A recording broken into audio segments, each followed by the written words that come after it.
I think the Eagles have a huge advantage on the defensive end. But they're going to have to open up the offense. You can't dink and dunk on a Monday night in Dallas. You just, you're going to embarrass yourself. And it was like when the short stuff wasn't working, they just chucked it 70 yards down the field and like hoped that it would work. And there was no rhythm to the offense. So I think in Dallas, in front of that crowd, you're going to have to work the mid-range game, the middle of the field, the tight ends, the backs. Maybe throw the ball to Greg Ward a couple times, he's not electrifying, but he's played more than Rager and Devontae and Quez combined. He'll catch the ball. He knows how to move the chains. I'd like to see the middle of the field. They only had one completion between 15 and 90 yards Sunday. So, that's like the lifeblood of an offense is the mid-range game. So, you got to trust Jalen to do more than just these little, like bubble screens and dump offs. And you're not gonna. It worked in Atlanta because they suck basically, but against those teams, that's not going to work. And this offense has to be more creative, more dynamic, more varied, and just get the ball. You have these playmakers, get the ball in their hands. They didn't have wide receivers didn't have a catch from the middle of the second quarter through the rest of the game. They had 6 catches. They had 5 in the first quarter. Then Quez had the 91-yarder in the middle of the second quarter. The wide receivers did not have a catch the rest of the game. That's insane.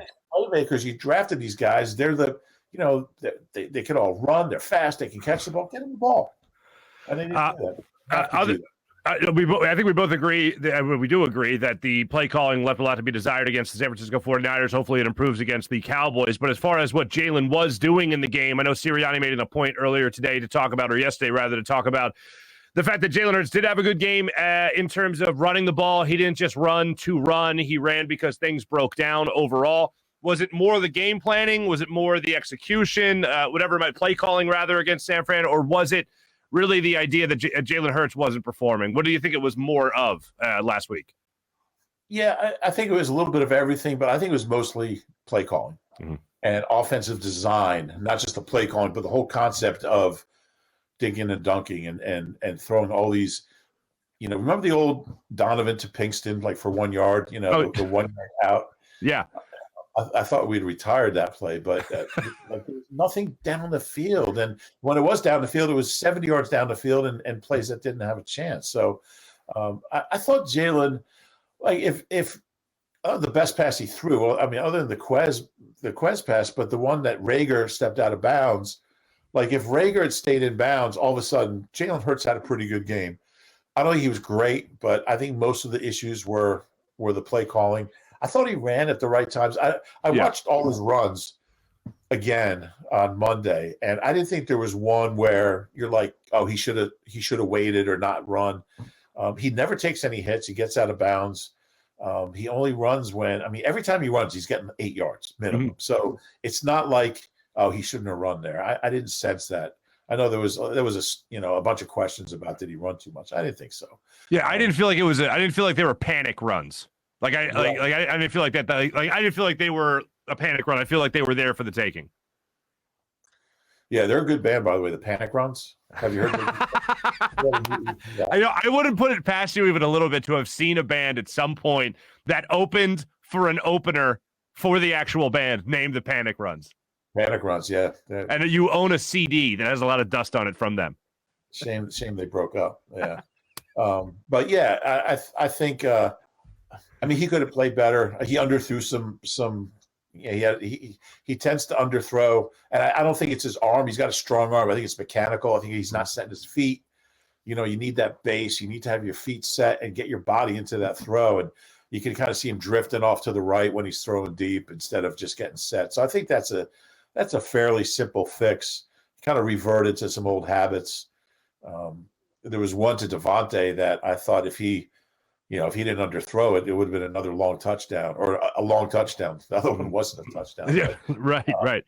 I think he'll be okay, but yeah, you want to see consistency, you want to see progress, and we didn't see that. I don't think it was all him, but he's got to take a share of it. I agree. I agree with that. And I do agree also, again, with the play calling more than him. Last thing for you, defensive side of the ball, Brandon Graham got to make up for not having him. Everyone's been talking about how it's going to be by committee. They're going to replace Brandon Graham.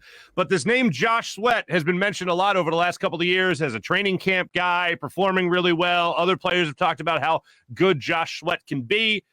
He gets the contract. We barely see him in the following. Josh Sweat. Yeah. What? Josh Sweat. You said Josh Sweat. Sweat.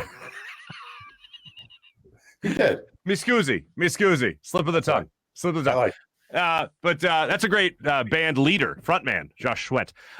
When it comes to Josh Sweat, what do you make of him? They said Josh Sweat. Must be the microphone or the Jack Daniels I do before every interview. I don't know. Or actually, I have a V&T here waiting for you. That's actually just water. But what do you make of Josh? Now I'm thinking about it. Josh Sweat. You can't say it. It's great. What do you think of Josh Perspiration? He's got all the potential in the world, but we got to see it. I mean, he's a guy with 10 career sacks in 3 years. So, he didn't play much as a rookie. He was a 4th-round pick. He's got all the tools. I mean, he looks like Javon Curse out there. He's got that fast first step. Mm-hmm. He's physical. He's relentless. But it's got, like a guy like Garoppolo gets rid of the ball fast, and Sweat's got to understand how to make a difference and disrupt things when the quarterback's getting rid of the ball fast. No defensive end has a sack yet in 2 games, which is another concern. They're going to miss BG, and Josh Sweat is not BG. He just isn't. Even at this stage of Brandon Graham's career, at 33, I think he's 33. Yeah. Josh Sweat and Derek Barnett just are not Brandon Graham. So people talk, how do you replace him? You don't. You just don't replace him. And Kerrigan's got to do something. We haven't seen a whole lot out of him. No. He missed most of the camp. So it's a problem. I mean, and Derek Barnett, really, whatever you get from Sweat, that's great. Derek Barnett was the 14th pick in the draft. And all he does is commit these stupid penalties. He's got more penalty yards in his career than sack yards. I counted it up. He's committed 21 penalties in his career. Oh, my God. And they're stupid penalties. I mean, that one the other day, it would have been 3rd and 15. Mm-hmm. You get the first down. Even if you don't get the ball, they got a 3rd and long. You get the ball back. He's just not a smart player. And refs are now looking for him, because, he's got a reputation as being a guy who's a cheap shot, late hits, personal fouls, roughing the passer, whatever it is. And it's tough to overcome that once you have that reputation. So they need him. They need Sweat. They need Kerrigan. They need all of them, but it's a big loss. Mm-hmm.